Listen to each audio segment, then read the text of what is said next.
Solutions and solubility.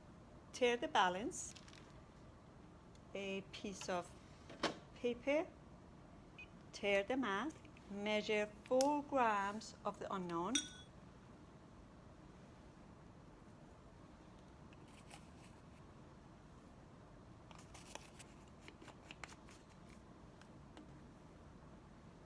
the mass is 4.0278. 4.0278 grams is the mass of the unknown.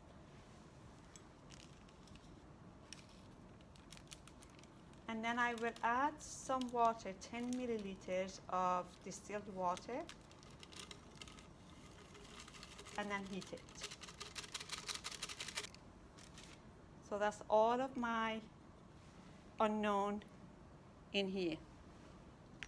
On the right, I have some water getting heated up, and in here I'm going to measure 10 milliliters of distilled water.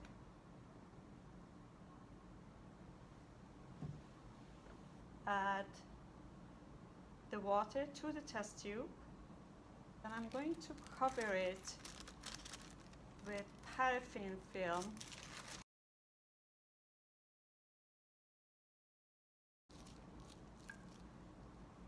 And then I'm going to insert the thermometer through that and using the thermometer to stir it.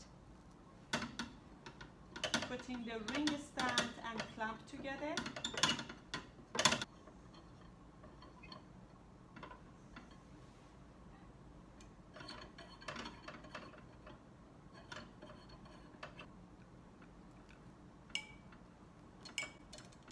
And assemble so that it would just be immersed in water without touching the bottom of the beaker, because you don't want it to get too hot. I'm just keeping an eye on the salt in there, making sure that it's going to dissolve, and as soon as I see no more crystals, no more solute, I would take it out and wait for it to recrystallize. The reason for the paraffin film is because I don't want any of the water to evaporate as I'm heating it. If I hold this behind it, it might make it a little bit easier for you to see that there is a lot of the solid still left, and this is about 15 minutes past the last time you saw this. This is about 20 minutes. So the solid is starting to disappear. If you see that in the video, that white part is getting much less than what it was to begin with. Still a little left on the bottom, very little. So I'm going to stop it in a few minutes, but I would have to have all the solute dissolved before stopping. So you might see the cloudiness on the bottom, and it's very quickly disappearing. Almost all of it is gone. All the solute have disappeared. They have all dissolved, and I'm going to immediately remove this.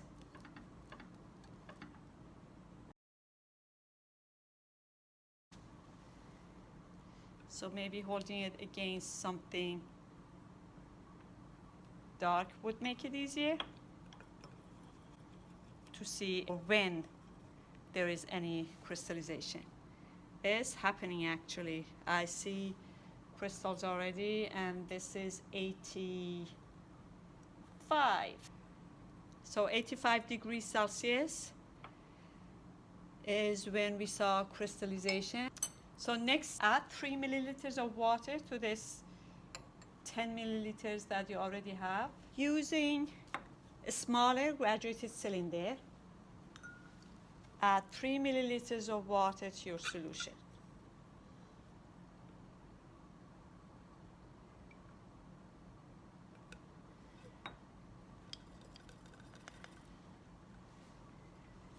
Return your solution to the beaker.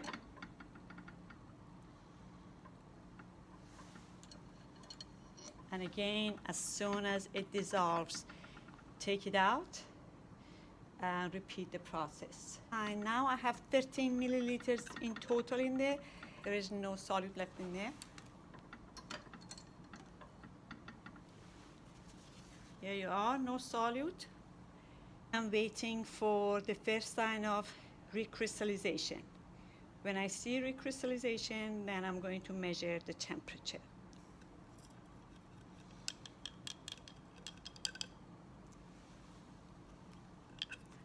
So looking for that first sign of crystallization to happen, and then I'll be measuring the temperature. I don't want to touch the bottom of the test tube because I don't want my body temperature to change anything. So that's why I'm holding from the neck rather than going a little bit lower on the bottom. It's going to take a little bit longer as expected.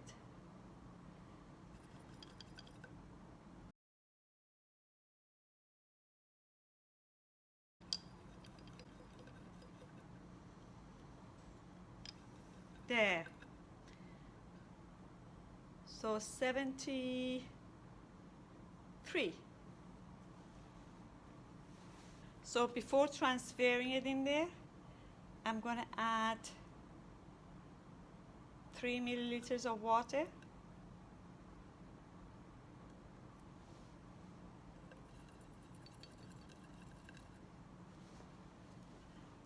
And then transfer in there.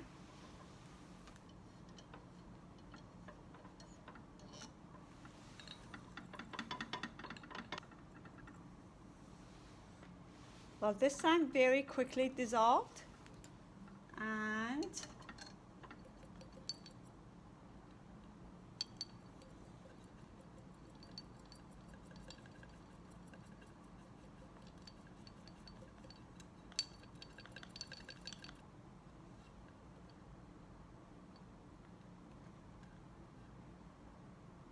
.65, and I see recrystallization. So the temperature is now 65. 3 milliliters again.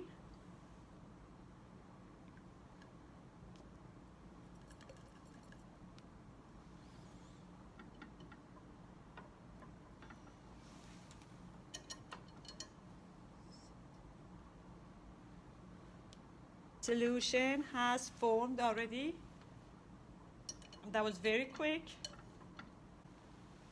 I'm not changing the temperature. All that's changed is the amount of water. As you see, everything is dissolved.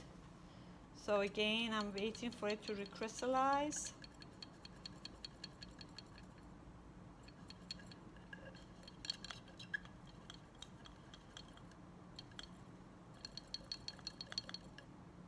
Okay, recrystallization, and the temperature is 56 when that happened. So 56, and as you see, once you see that first sign of crystallization, then it happens really, really fast. Adding another 3 milliliters, and then returning it.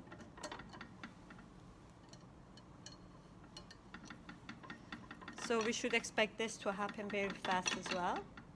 There.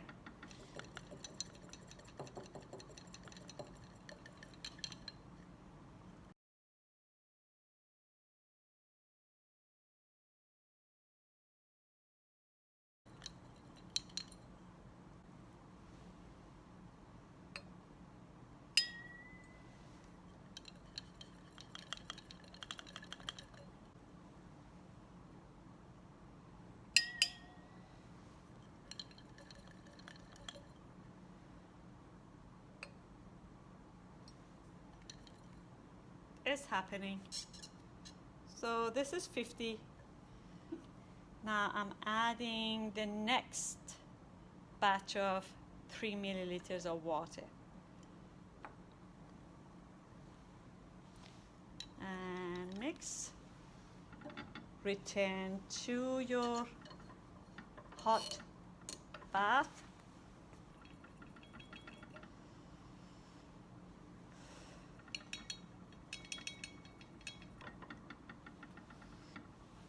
My solution is ready. All the crystals are dissolved.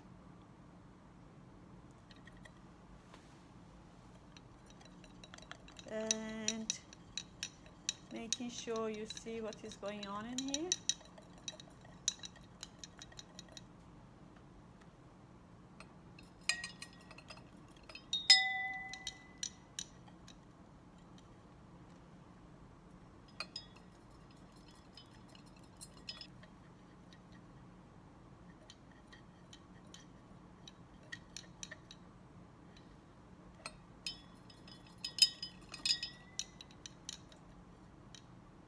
The reason I'm stirring it is just to make sure that the water is being mixed, so the temperature is going to be uniform in the solution.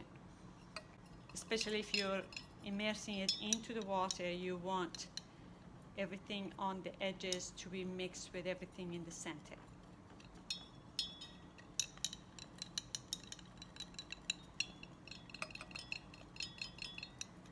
There. So temperature 45. Now the next batch of water goes in.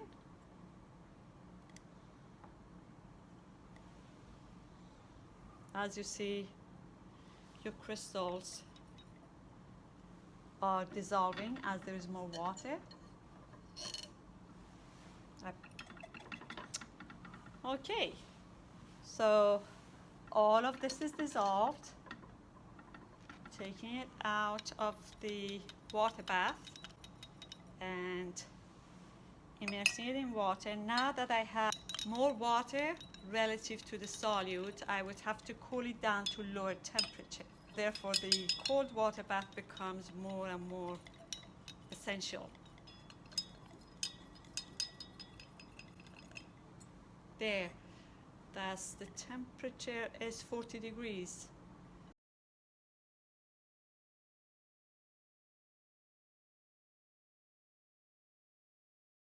And I will leave this in here to rest.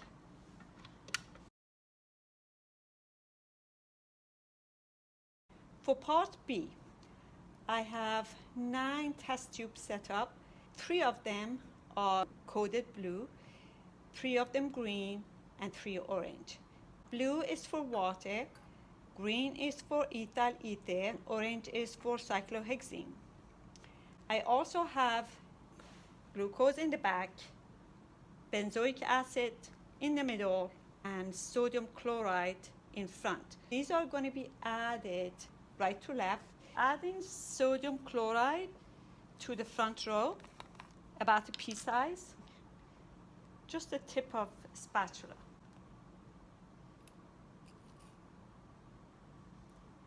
I'm just eyeballing it, adding about the same to each test tube.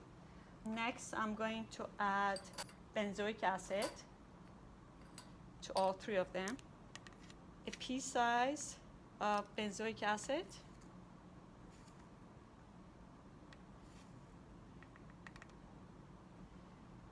There. And the last row would be glucose. And I'm using 3 different spatulas. So adding about a pea size of glucose to each of these.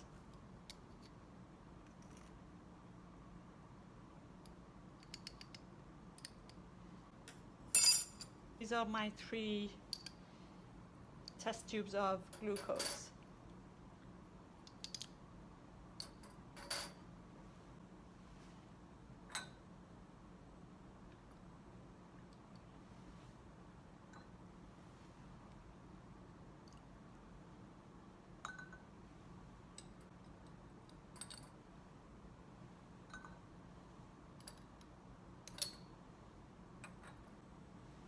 Next, I'm going to add 2 milliliters of the ethyl ether to each of the test tubes. And then quickly cover them since it evaporates really fast. So very quickly, I'm going to cover it with some paraffin sheet because it's very volatile. It has a very low boiling point and it very quickly evaporates. Next, I'm going to add cyclohexane to each of the orange test tubes.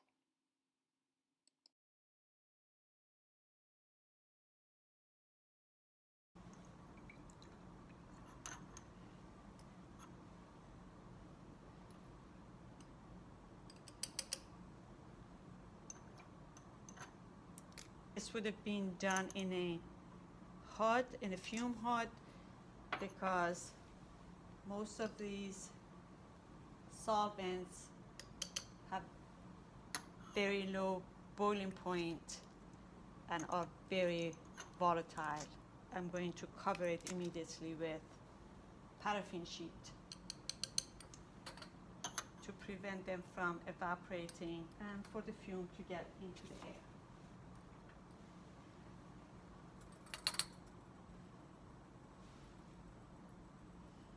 This is sodium chloride in water. Sodium chloride in water, completely soluble. Benzoic acid in water.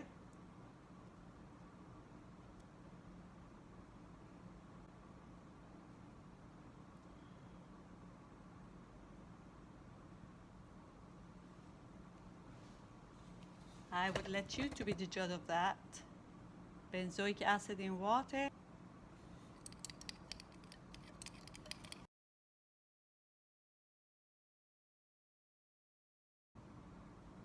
Glucose in water. Glucose in water.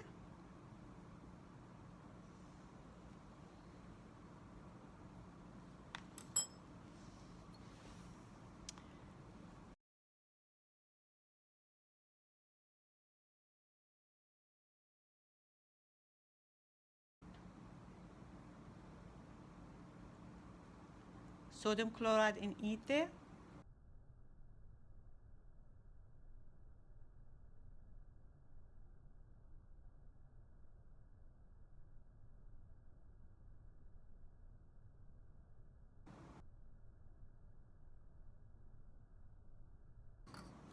Benzoic acid in ether.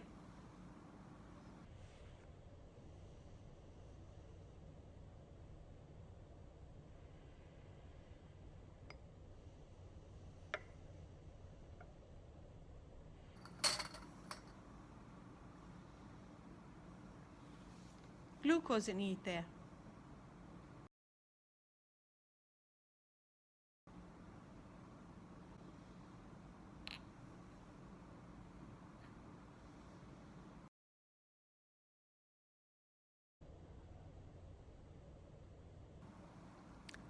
Cyclohexane, sodium chloride.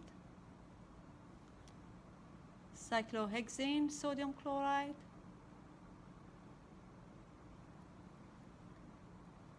Cyclohexane benzoic acid.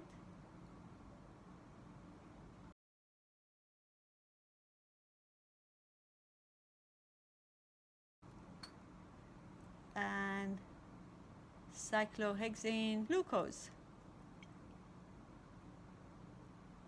Cyclohexane glucose.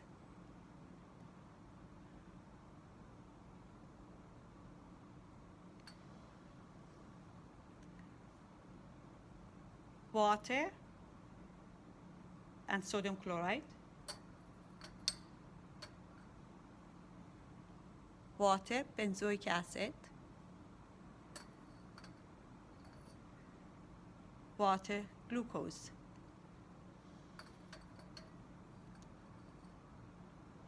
Ethyl ether, sodium chloride.